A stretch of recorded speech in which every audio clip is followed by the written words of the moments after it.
시간에 이스라엘 백성들과 시내산에서 하나님과 언약을 체결하는 장면을 보았고, 그 후에 하나님과 식사하며 잔치를 벌이는 장면을 생각해 보았습니다. 이제 그 언약의 효력이 지속적으로 나타나기 위해서 언약 당사자들이 만나야 될 장소를 하나님께서는 준비하게 하시는데, 그것이 바로 오늘 25장에서 마지막 40장까지에 이어지는 성막 만드는 사건입니다. 오늘 25장부터 31장까지는 성막과 도구들의 양식에 관한 말씀이 이어져서 나옵니다. 그 다음에 35장에서 40장까지는 성막이 완성되는 것에 대한 말씀이 나오고, 그 사이에 32장에서 34장까지는 금송아지의 반역과 언약 갱신에 대한 내용이 나온다는 것을 먼저 말씀드립니다. 오늘 우리가 읽은 본문 1절에서 9절까지의 말씀은 하나님께서 이스라엘 백성들과 만나는 성소를 지을 것을 명하시는 말씀입니다. 성소는 언약을 증거하는 막이기 때문에 증거막 이렇게도 하고, 하나님과 이스라엘 백성들과 만나는 장소이기 때문에 만날 회자를 써서 회막이라고도 하고, 세상과 구별된 막이다 해서 성막이다 이렇게 부릅니다. 먼저 하나님께서 모세에게 명하시기를 이스라엘 자손들에게 예물을 가져오라고 명합니다. 그런데 하나님이 이스라엘 백성들과 만나는 성소를 짓기 위해서 바치는 예물이니까 인색함으로 하지 말고 즐거운 마음으로, 자원하는 마음으로 바치라고 합니다. 그런데 이제 광야에 나와 있는 이스라엘 백성들에게 무슨 예물이, 무슨 돈이 있겠느냐는 겁니다. 이스라엘 자손들이 출애굽할 때 금, 은, 폐물, 의복을 구했잖아요. 그랬더니 애굽 사람들이 구하는 대로 다 줍니다. 왜 그랬죠? 마지막 10가지 재앙 때 자기들의 장자들이 죽어나가니까 이 사람들 더 놔두면 우리가 손해보지 이익 볼 건 없겠구나 싶으니까 달래는 대로, 사람 생명과 물질을 바꿀 수가 없잖아요. 그러니까 달래는 대로 다 줍니다. 이렇게 달래는 대로 다 주는 거를 받아가지고 나올 수 있는 것이 바로 하나님의 은혜라는 겁니다. 근데 하나님께서는 이스라엘 백성들이 그의 조상들과 더불어서 애굽에서 오랫동안 노예 생활을 한 것을, 그 수고비를 일시불로 다 받게 해주신 거예요. 그러니 하나님께서 드릴 예물도 결국은 너희가 바치라 그랬어. 줄 때는 좋았어요. 줘서 받을 땐 좋았는데 바치라니까 일단 주머니에 들어가면 나오는 게 좀 아까운 것이 인간의 마음입니다. 그래서 너희가 은혜로 받았으니 기쁜 마음으로, 자원하는 마음으로 바쳐서 이 성막을 지으라는 겁니다. 이렇게 증거막은 하나님께서 언약을 신실하게 이루어 나가시고 은혜를 베풀었다라는 것을 증거하는 막이 되는 겁니다. 그 다음에 드려야 될 예물에 대해서 이제 말씀해 주십니다. 금과 은과 녹과 청색 자석과 자색 홍색실과 가는 배실과 염소털과 붉은 물들인 수양의 가죽과 해달의 가죽과 조각목과 등유와 관유에 드는 향품과 분향할 향을, 향품과 호마노며 에봇과 흉패에 붙일 보석을 지정해 줍니다. 그러니까 아주 정확하게 이것을 바치라고 하나님께서 말씀하십니다. 하나님께서 예물을 재료로 이스라엘 백성들에게 거할 그 성소를 자신이 준 양식대로 지으라고 오늘 명령하십니다. 성소는 하나님께서 우리와 함께 하신다는, 다시 말해서 만나는 장소로 허락하신 겁니다. 하나님께서 이스라엘 백성과 맺은 언약의 증거로 오늘 성소를 지으라고 말씀하십니다. 이스라엘 백성은 성막을 통해서 그 중에 신실하게 거하시는 하나님 입에서 나오는 말씀은 다 신실하게 지켜진다는 사실을 이 안에서 우리가 확인할 수 있는 겁니다. 그러므로 성막을 건축하는 일은 다른 어떤 것보다 앞장서서 우선해서 해야 하는 일인 것을 우리는 깨달아야 될 줄로 믿습니다. 그런데 모세에게 보이셨던 이 장막은 우리가 출애굽기를 배우면서 늘 느끼는 게 뭐예요? 이스라엘의 역사나 그 과거에 있었던 일을 우리가 배우고자 하는 것이 아니라 그 과거에 있었던 일을 통해서 하나님께서 그것을 모형으로 주셨고 실체가 있다라는 것을 하나하나 입증해 나가시는 것을 출애굽을 통해서 우리가 알 수 있었지 않습니까? 그러니까 오늘 출애굽의 성소를 통해서 우리에게 주시는 것은 뭐예요? 영원한 성막이 있다라는 것을 하나님은 우리에게 보여주시는 겁니다. 모형은 실체가 오면 가치가 없어지고 사라져야 되는 겁니다. 그런데 예수님께서 십자가에 죽으시고 부활하심으로 말미암아 참 성전이 되어 주셨습니다. 그래서 참 성전 되시는 예수님 안에서 우리가 하나님과 만날 수 있게 된 겁니다. 우리는 예수님이 참 성전이 되심으로 구약 시대의 모형으로 주셨던 그 성전은 이제 더 필요하지 않게 되었습니다. 그래서 예수님께서 십자가에서 구속 사역을 다 이루셨을 때 어떻게 됩니까? 휘장이 찢어지게 된 겁니다. 그 다음에 이제 10절에서 22절, 제가 오늘 말씀 길어서 읽지 않겠습니다. 언약궤에 대한 말씀입니다. 띄워주세요. 여러분들이 저도 이걸 준비하면서 잘 이해를 못해서 그림도 그려보고 이거 그림을 봤습니다.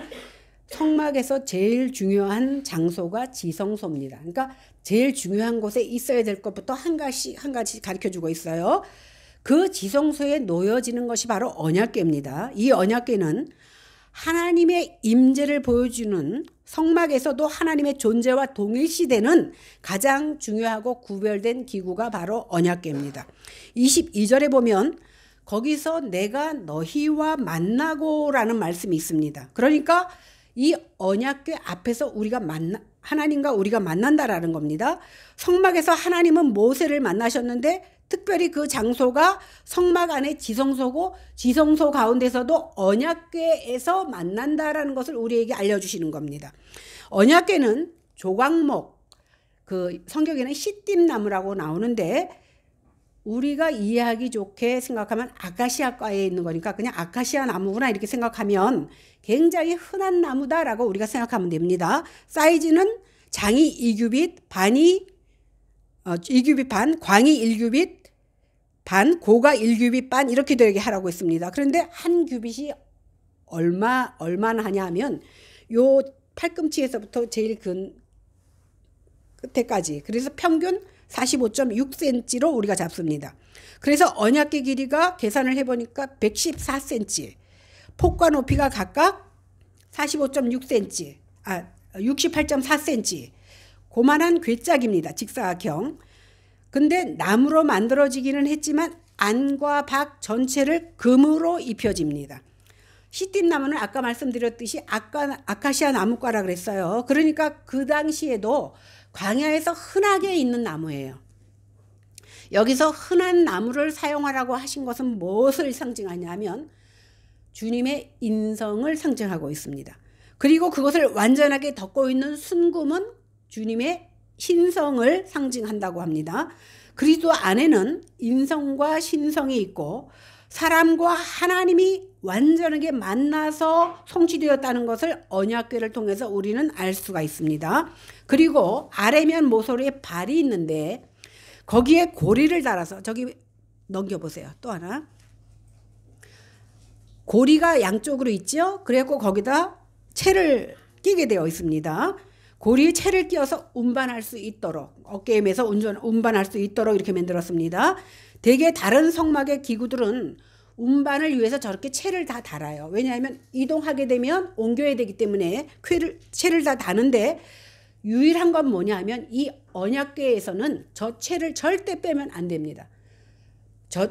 멈춰 있을 때에도 저 채를 낀 상태로 멈춰야 된다는 겁니다. 그러니까 모든 성막에 있는 기구들이 다 구별되었지만 특별히 구별된 것이 바로 이 언약궤라는 사실입니다. 우리가 잘 알다시피 이 언약궤를 어깨에 메고 가라고 했는데 수레에 메고 가다가 흔들리는 바람에 우사가 잡아서 즉사한 사건을 우리는 잘 알고 있습니다.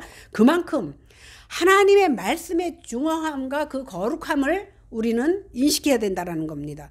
이렇게 죄인된 인간이 접근할 수 없을 만큼 구별되게 만든 것이 바로 언약궤요, 하나님의 말씀입니다. 우리는 그래서 이 말씀을 통해서 하나님의 말씀이 주어졌지만 하나님도 이해하실 거야 라고 내 생각대로 행하고 내 생각대로 신앙생활하는 것들이 많이 있는데, 이러한 말씀을 통해서 우리는 하나님의 말씀이 얼마나 중엄한지, 하나님의 말씀은 말씀 그대로 지키려고 해야 한다는 것을 우리는 깨달아야 될 줄로 믿습니다. 하나님께서 모세에게 이 언약궤 상자 안에 하나님이 주실 증거판을 보관하라고 하십니다. 이 증거판이 뭐냐 하면 십계명을 기록한 2개의 복사본 돌판입니다. 여기 하나님께서 이스라엘의 언약의 내용, 언약을 증거하는 기념물을 집어넣으라고 했습니다. 언약의 증거물인 증거판이 들어있기 때문에 그 이름을 언약궤다 이렇게 말씀하신 겁니다. 그 다음에 언약궤의 덮개는 하나님의 보좌를 상징합니다. 언약궤는 하나님의 발등상이라고 볼 때 그 사이에 있는 증거판은 하나님 발 아래에 있는 것으로 우리가 생각하면 되겠습니다. 우리가 이 언약궤에서 주목하게 하는 또 하나의 형상이 있는데 뭐냐면 언약궤의 궤에 붙어있는 2 그룹, 저기 새처럼 생긴 거 있죠? 이것이 그룹입니다. 그룹은 천사예요. 천사인데 보통 하나님의 메시지를 전달하는 그런 메신저가 아니라 하나님의 임재와 거룩함과 어미를 지키는 천사입니다. 우리가 어디서 잘 알 수 있냐면 창세기에 보면 아담이 범죄해서 에덴에서 쫓겨납니다. 쫓겨났더니 하나님께서는 2 그룹을 에덴에 지키게 하셔서 그들이 다시 에덴 동산에 들어오지 못하게 합니다. 왜? 죄악된 몸으로 영원한 생명나무를 차지하지 못하게 하는 겁니다. 이렇게 더럽고 추악한 것들을 거룩함에 접근하지 못하도록 하는 것이 이 그룹의 역할입니다.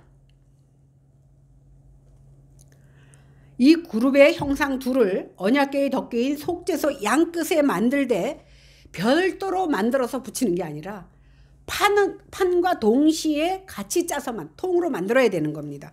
그러니까 하나님께서 이거는 통으로 만들면 힘드니까 따로따로 만들어서 붙일게, 그것은 우리의 생각이고 하나님이 시킨 그 양식대로만 하라고 오늘 말씀하시는 겁니다. 그리고 그룹의 형상은 날개를 높이 펴서 그 날개로 속죄소를 덮게 하는데 얼굴은 서로 마주 보는데 하늘을 쳐다보지는 못하게 되어 있습니다. 어디를? 아래를 쳐다보도록 하셨습니다. 이것은 뭐냐면 천사라 할지라도 함부로 하나님을 쳐다볼 수 없게 하고 하나님에 대한 예배와 경외함을 드러내야 된다는 사실입니다. 이 언약궤를 통해서 이러한 것들을 상징한다는 것을 우리는 알 수 있습니다. 그리고 2 그룹 사이에 언약궤 위 덮개인 속죄소 위가 바로 저기 속죄소라고 써 있죠? 그 위가 바로 하나님이 거하시는 곳이다. 이렇게 말씀하고 있습니다. 하나님은 성막이 지어진 후에 거기서 모세를 만나셨고 모세와 말씀을 나누십니다. 이렇게 언약궤에서도 가장 중요한 곳이 바로 속죄소입니다. 저기 잘 보세요. 정확하게 속죄소는 언약궤의 덮개를 가리키는데 속죄소 재료가 전체로 순금으로 만들어져 있습니다. 그래서 이 속죄소를 시은소라고도 하는데 수원에 가면 시은소 교회 있거든요. 이 시은소는 뭐냐면 자비와 은혜를 베푸는 곳이라는 의미가 바로 시은소입니다. 시은소 아래에 언약궤가 있고 그 언약궤 안에 있는 증거의 돌판을 덮고 있는 것이 바로 시은소입니다. 이스라엘 백성들의 근데 문제가 뭡니까? 우리가 지난주에 배운 게 뭐예요? 하나님께서 십계명을 주시고 모세를 통해서 읽게 해주셨어요. 그랬더니 우리가 다 지키겠습니다. 또 읽어줬어. 그랬더니 우리가 또 다 지키겠습니다. 근데 돌아서서 모세가 시내산에 올라가자마자 어떻게 해요?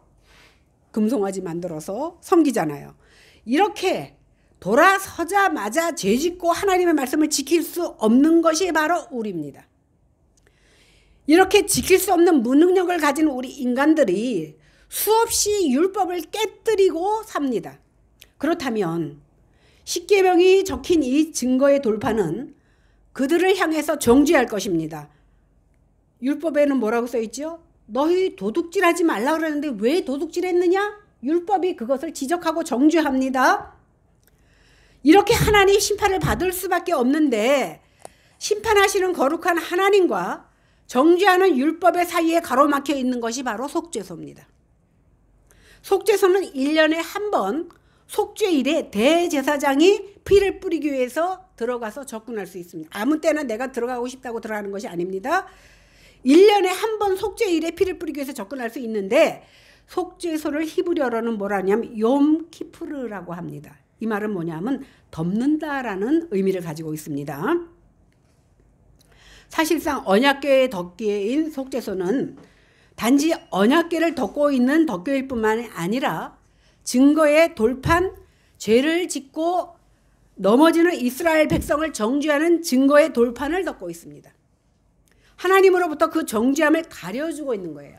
다시 말해서 하나님께서 이거로 덮어주지 않으면 율법은 우리를 정죄하고 심판합니다. 그러나 속죄소가 이것을 덮고 있기 때문에 하나님께서 그 속죄를 행할 수 있는 겁니다.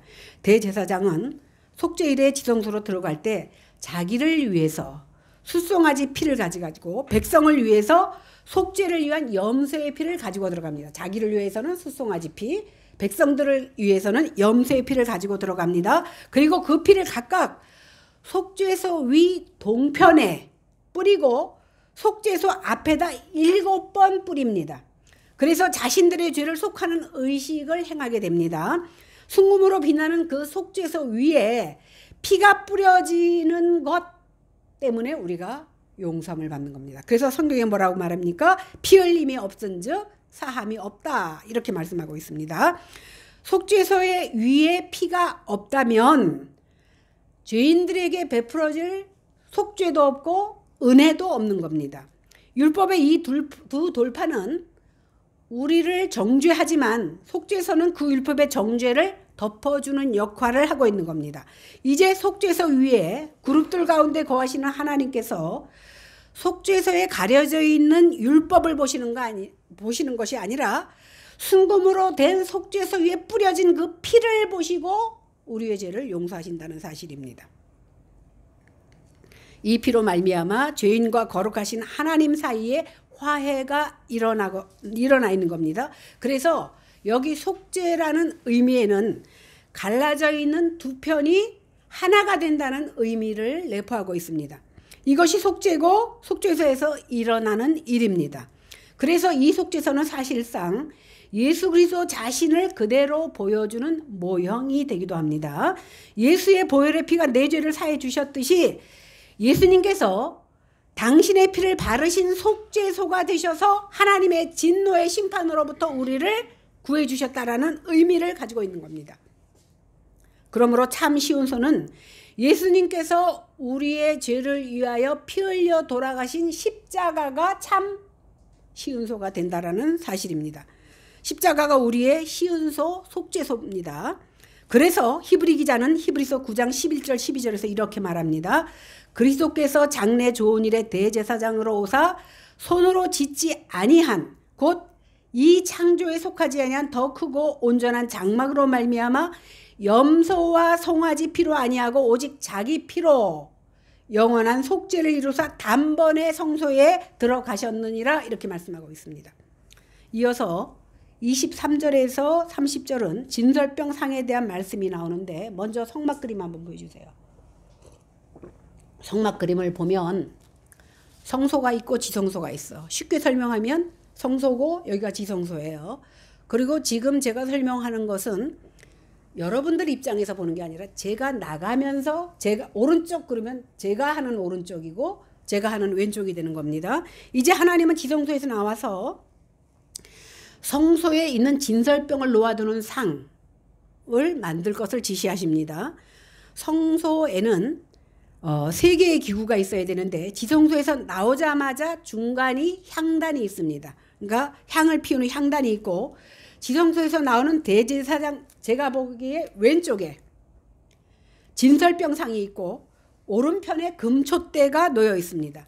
진설병을 놓아두는 상은 여러 면에서 언약궤와 넘겨주세요. 진설병 많은 공통점을 가지고 있습니다. 재료도 똑같이 시띠나무고 여전히 금으로 덮여 있습니다.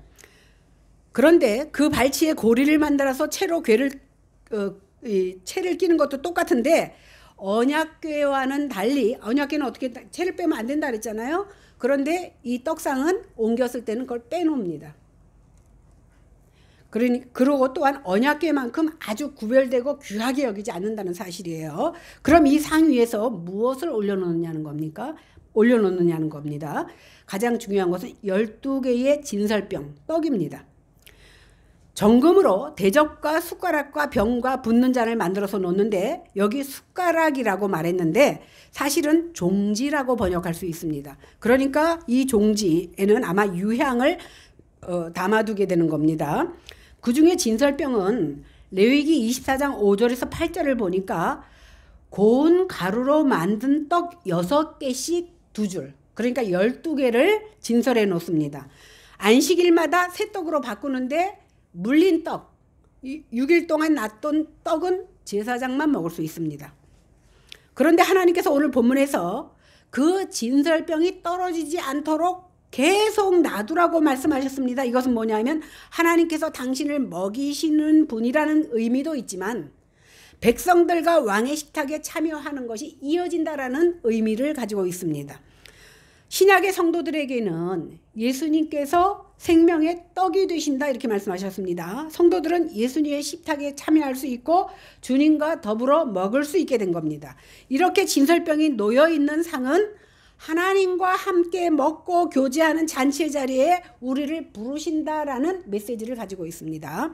보통 구약 성경에서 상이 의미하는 것은 뭐냐면 교제와 사귐을 가지고 있습니다. 그런데 신약 성경에서는 우리는 만인 제사장이다 이렇게 얘기합니다. 이제 제사장만이 먹을 수 있는 진설병을 우리도 먹을 수 있게 되었어요. 근데 문제는 먹을 진설병이 없다는 사실입니다. 진설병만 없는 게 아니라 상도 없고 성막도 없습니다. 그 대신 우리 주님이 오셔서 진설병이 아닌 생명이 떡이 되어 주셨고, 진설병이 상징하는 것은 뭐냐면 우리가 먹고 사는 존재만 될 뿐이 아니라 그리스도를 필요한 존재로 여긴다는 사실을 알려주는 거예요. 단지 먹는 것에 그치는 것이 아니라는 것을 보여주는 겁니다. 이어서 우리가 31절에서 40절 말씀을 보면 등잔대와 그 부속들이 나옵니다. 저기는 좀 짧게 나왔죠. 그림은. 성막의 성소가 가진 특징 가운데 하나는요, 창문이 없다는 겁니다. 게다가 성소는요, 4겹의 천과 가죽으로 덮여 있어서 전혀 외부로부터 빛이 들어갈 수 없는 공간입니다. 4개의 덮개는 안으로부터 시작해서 이 안쪽에는 배실로 짠 천을 덮습니다. 맨 처음에. 그 다음에 염소털로 짠 그 천을 덮습니다. 그 위에다 붉은 물들인 수양의 가죽을 덮습니다. 그 다음에 마지막에 해달의 가죽으로 덮습니다. 이렇게 가죽 2줄, 천 2줄을 갖다 덮어놓으니까 가죽만 한 겹 덮어도 어두운데 4겹을 덮어놓으니까 어떻게 됩니까? 그 성소 안은 칠흑같이 깜깜합니다. 이 어두운 공간을 비춰주는 것이 바로 금등대입니다. 이것은요, 전체가 순금으로 만들어졌는데 이상하게도 하나님께서는 이 재료에 사용되는 길이와 크기에 대해서는 지시하지 않으셨다는 사실입니다. 그러나 뒤에 보면 나오지만 어떻게 하라냐면 정교하게 만들라고 지시합니다. 이 금등대는 은 1달란트, 그러니까 금 한 달란트 34kg가 들어가요. 제가 산수를 잘 못해갖고 오늘 교회 와서 김영민 성도도로 계산해라 그랬더니 요즘 금 한 돈이 25만 원이래요. 그래갖고 34kg 나누기 어쩌고저쩌고 했더니 얼마가 나오냐면 15억 3천만 원이 나온대요.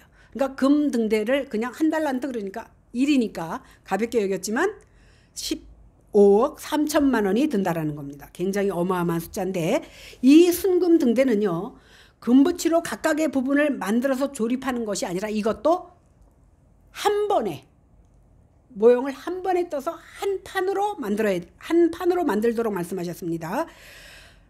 등대는요, 성소를 밝히어야 되니까 하나님께서 길이와 높이와 뭐 이런 걸 말씀하시지 않았지만 그 안에를 밝히기 위해서는 최소한, 이건 학자들이 연구한 거예요, 1.5m 정도는 돼야 그 성소를 밝힐 수 있을 거라고 합니다. 그래서 그 모양 가운데는 저기 보면 큰 줄기가 중간에 있고 양쪽에 똑같이 이렇게 3개씩 퍼지잖아요. 그런데 그 사이에 그 꽃 모양을 3개씩 해놓고 중간에만 4개가 들어갑니다. 이 말씀이 결국은 아까 우리가 쭉 읽은 내용이 바로 이 내용이에요. 그림을 보면 이해가 쉽습니다. 그래서 그 등대의 각 가지마다 살구꽃의 꽃받침과 꽃 모양을 정교하게 넣으라고 말씀을 하십니다. 그 외에도 만들어야 될 것이 뭐냐 하면 불을 점검하기 위해서 사용되는 불집게. 불똥 그릇도 똑같이 금으로 만듭니다. 우리 연탄집게 같은 거 생각하면 안 돼요. 그런 집게이지만 금으로 만든 집게입니다. 불똥 그릇은 타고 남은 찌꺼기를 모아서 짐 밖에 버리는데 필요한 거지만 그건 역시도 하나님의 성물이기 때문에 금으로 만들었습니다. 이제 마지막 절 40절에 보니까 하나님께서는 또 한 번 지시하시는데 뭐냐면 모든 것을 하나님께서 보이신 양식 그대로 만들 것을 다시 한 번 지시하십니다. 우리는 보통 등대 그러면 뭐 화나기만 하면 되지 이렇게 생각합니다. 그런데 하나님께서는 모든 기구들을 만들 때 반드시 하나님께서 지시하신 그대로 만들 것을 말씀하고 있습니다. 왜 그러냐면 하나님의 그 양식이 거룩하신 하나님께서 백성 중에 거하겠다고 하신 그 말씀이기 때문에 그 말씀의 중엄함을 우리는 지켜야 되는 겁니다.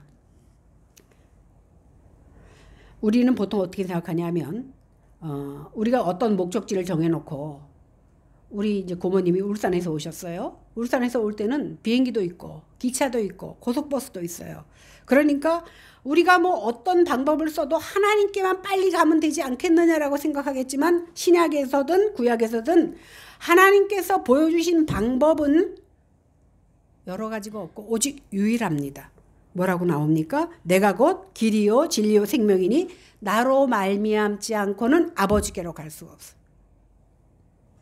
하나님께서 그 순금 등대를 자세하게 지시하시는 것은 등대가 하나님께서 자기 백성에게 베푸시는 생명과 빛에 대해서 암시하고 있다는 것을 보여주고 있습니다. 이 등대 해석에 관해서는 우리가 주목할 수 있는 매우 흥미로운 구절을 한번 찾아보겠는데 민수기 17장 8절입니다. 이튿날 모세가 증거의 장막에 들어가 본즉 레위 집을 위하여 낸 아론의 지팡이에 우미 돋고 순이 나고 꽃이 피어서 살구 열매가 열렸더라. 이 말씀이 왜 나왔냐면 아론의 대제사장직에 대한 불만을 품고 모세와 아론에 대해서 대규모 반란이 일어납니다. 왜 모세와 아론만 높은 자리에 앉아 있느냐는 겁니다. 그래서 고라와 다단과 아비람을 위시한 250명이 반란을 일으킵니다. 이때 하나님께서 땅을 열어서 그들을 죽게 만듭니다. 그리고 250명을 하나님이 불을 내려서 죽게 만듭니다. 이튿날 백성들이 무서워서 떤 게 아니라 모세를 향해서 원망합니다. 너희들 때문에 우리 백성이 다 죽었지 않느냐고 원망을 하니까 하나님께서 그들을 다 치겠다고 말씀하십니다.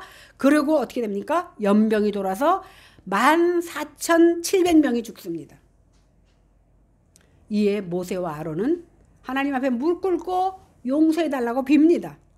그래서 그 연병이 그칩니다. 이 일 후에 하나님께서는 백성들 앞에서 아론의 대제사장직에 대해서 확실하게 할 필요를 느끼셨던 것 같아요. 12지파를 다 모읍니다. 그리고 지팡이 하나씩을 갖다가 자기 지파 이름을 써서 내라고 합니다. 어디다? 성막 안에 증거궤 앞에 두라고 합니다. 그러면서 내가 택한 그런 지도자의 지팡이에서 싹이 날 것이다 라고 말씀해 주십니다. 그래야 너희가 지도자에 대한 원망을 그칠 것이다 라는 겁니다.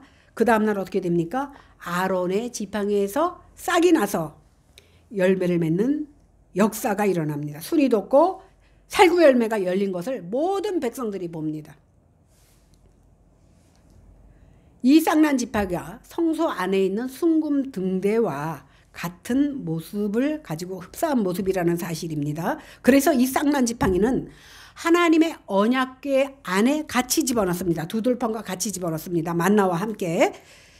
이것은 하나님께서 세우신 지도자의 권위에 대해서 너희가 함부로 대들지 말라라는 의미를 평생 그 자녀들에게 가르치기 위함도 있고, 이 아론의 쌍난 지팡이 사건을 통해서 너희들이 깨달으라는 겁니다. 이 사건을 통해서 하나님께서는 모든 권위가 너희가 뽑아서 생기는 것이 아니라 하나님에게서 나온다라는 사실을 백성들에게 알려주고 있는 겁니다. 이 마른 막대기에 꽃이 피고 열매가 맺게 하시는 것이 누굽니까? 하나님입니다. 하지만 에덴 동산에서 쫓겨난 인간은 더 이상 생명나무 옆에 갈 수 없듯이 하나님께서 언약의 백성에게 주신 이 순금 등대는 바로 생명나무 같은 역할을 하고 있는데 아론의 쌍난 지팡이가 볼 수가 없잖아. 왜? 그 안에 들어가 있기 때문에. 그것만 볼 수 없는 거 아니라 그 두 돌판과 만나 항아리도 우리는 볼 수 없습니다. 그러나 제사장이 하나님을 섬기기 위해서 지성소에 들어갔을 때에 그 방을 비추는, 그 성소에 들어갔을 때에 그 방을 비추는 등대를 보면서 우리는 무엇을 생각해야 돼요? 아론의 쌍난 지팡이를 생각하고 하나님의 역사하심을 기억해야 된다는 사실입니다. 그러니까 이 모든 근원이 하나님에게서 나오셨음을 깨닫게 하시려고 하나님께서는 이 한 가지 한 가지를 정교하게 만들도록 지시하셨다는 사실입니다. 그 다음에 이 등대에 대해서 명하시는데 불이 꺼지지 않게 하라고 하십니다. 근데 여기서 제가 이제 잠깐 말씀드리는 거는 많은 사람들이 7금 촛대라고 말하는데 초를 대는 건 아니기 때문에 촛대는 아니에요. 금 등대입니다. 이것이 제사장의 중요한 임무인데 성소의 등대가 불이 꺼지지 않아야 된다는 것은 뭐냐 하면 하나님과 이스라엘 백성의 회복된 관계가 끊어져서는 안 된다라는 것을 상징적으로 보여주고 있는 겁니다. 이제 하나님께서는 자기 백성에게 빛과 생명을 주시겠다고 하신 약속을 어떻게 이루십니까? 예수 그리스도를 이 땅에 보내심으로 성취하셨습니다. 구약의 백성들이 빛과 생명을 위해서 하나님을 바라보았다면 예수님이 빛 대신 예수님께서 오셔서 생명 되신 구주를 직접 우리는 보게 되었습니다. 반면에 예수님과 구원의 관계를 맺지 못한 모든 사람들은 어떻게 됩니까? 여전히 그 성막의 등대가 있기 전에 깜깜했던 것과 같은 흑암 가운데 거할 수밖에 없다라는 사실입니다. 예수님을 믿지 않는다면 그는 여전히 죄와 허물로 죽을 수밖에 없는 자이고 하나님의 음성을 들을 수 없는 자입니다. 그것을 뭐라고 얘기합니까? 죽은 자. 하나님과 분리된 자, 하나님과 연결되지 못한 자는 죽은 자입니다. 성경은 그들에게 하나님의 진노가 머물러 있다 이렇게 선언하고 있습니다. 하나님의 생명과 빛 되신 그리스도를 믿음으로 받아들이지 않는다면 그는 여전히 흑암 가운데 머물러 있을 수밖에 없다는 사실입니다. 우리의 영적 지각은 그리스도를 믿지 않고서는 결코 살아날 수가 없습니다. 그리스도께 나올 때 인간은 어리석은 사람이 빛을 얻게 되고 깨닫기 시작하고 하나님의 사람으로 변화된다라는 사실입니다. 구약의 성전을 우리는 아까 하늘의 모형과 그림자다 이렇게 말씀드렸습니다. 이제 참 성전 되시는 예수 그리스도께서 이 땅에 오셨습니다. 그러므로 우리는 참 성전 되신 예수 그리스도 안에서 하나님과 교제하고 만날 수 있게 된 겁니다. 그리스도를 거부하는 이 세상은요, 등대 없는 성막처럼 깜깜합니다. 주님은 빛으로 오셨고 우리는 빛의 사명을 받은 사람들입니다. 이 세상을 비출 수 있는 등불은 오늘 등대 없잖아요. 우리가 등대의 역할을 해야 됩니다. 우리 그리스도인들이 이 깜깜한 세상 가운데 등대의 역할을 해야 되는 것이 바로 우리의 사명입니다. 세상에 참 빛과 생명 되신 그리스도를 보는 것은 바로 우리를 통해서, 교회를 통해서 본다는 거예요. 그들이 교회에 와야 등대가 있는지 뭐가 있는지 알 거 아닙니까? 그 등대의 역할을 하는 것이 바로 교회요. 교회된 우리라는 사실입니다. 빛과 생명 되신 그리스도를 보도록 밝히 빛을 비춰야 되는 것이 우리를 부르신 하나님의 목적인 것을 깨닫고 살아가는 저와 여러분들이 되시기를 주님의 이름으로 간절히 축원합니다. 기도하겠습니다. 하나님 감사합니다. 부족하고 연약한 자들에게 지혜를 주시어서 하나님이 누구신지를 깨달을 수 있도록 가르쳐 주시니 감사합니다. 그러나 우리는 깨닫고도 돌아서면 다시금 주님을 배반하고 율법을 깨뜨리며 그리스도를 십자가에 못 박는 모습으로 살아가고 있습니다. 그러함에도 불구하고 당신의 이름을 위하여 우리를 다시금 불러주시고 다시금 세워주신 은혜에 진심으로 감사드리며 이 한 시간 하나님께서 저희의 믿음 없음을 붙잡아 주시고 일으켜 주시는 귀한 은혜가 있게 하여 주시옵소서. 감사드리며 예수님 이름으로 간절히 기도하옵나이다. 아멘.